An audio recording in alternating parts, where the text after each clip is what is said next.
Hey YouTube, I was looking for a video for how to remove a stereo, the factory stereo, and install an aftermarket stereo into a 99 Subaru Legacy Sedan, which is what this is. I just picked this up yesterday, but I couldn't really find a decent video on how to do that with all the detailed run through. So I'm going to do that quickly. I should have started this video about 10 minutes ago or 30 minutes ago, but nevertheless I'm going to try to break this down for you pretty easily. The first step that I had to do was get this factory stereo out. Here's the factory stereo here.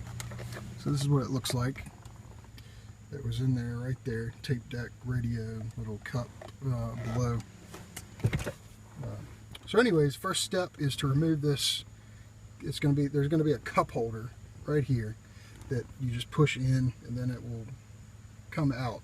You can kind of just slide that out and pull it out. There's going to be these screws right here behind the cup holder. You're going to remove those first. Then there's this piece, the molding here. There's going to be, so those screws will be over top of that molding on in these holes right there. So that'll be your second step, is to remove those. Molding will still be locked on there. So your third step is going to be to remove this middle gear shift panel. What you're going to have to do is put your key in, put your emergency brake on, pop it in, after you put your key in and put it towards ignition, pop your gear into neutral. I just used a flathead screwdriver to pry up these tabs here about there on the side. Pull it up. Of course you have to turn it horizontally, pull it off of the gear shift. Okay, next step was there was an ashtray here, slides in like this. There's a little hinge there that locks the ashtray in, so the ashtray will be in there. Kind of messed the spring up on mine a little bit. It's off track. Bear with me a second, but you get this ashtray out, so it'll come out to there. You'll press the hinge down, remove it. There are two screws. You need a short Phillips head screwdriver for this. There are two screws directly, one here, one there.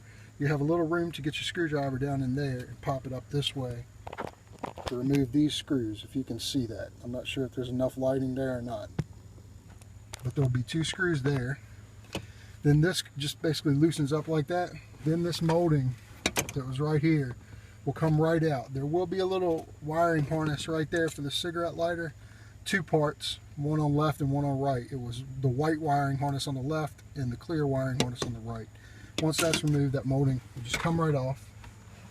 Then the stereo, which is right here, was in there, of course.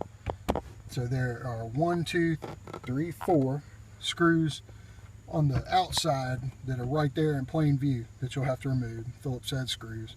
So you'll remove those, and the stereo will still be in there at that time.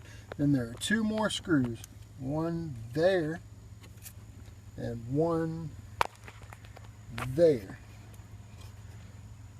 Same thing.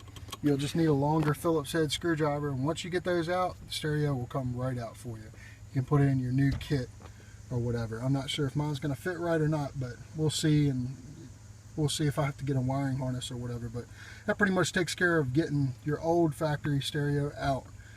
And I hope this helps for anybody who may buy one of these used. Good little used car if you want something with all-wheel drive. Thanks for watching, YouTube. Hope this was sufficient for maybe helping a few people out there.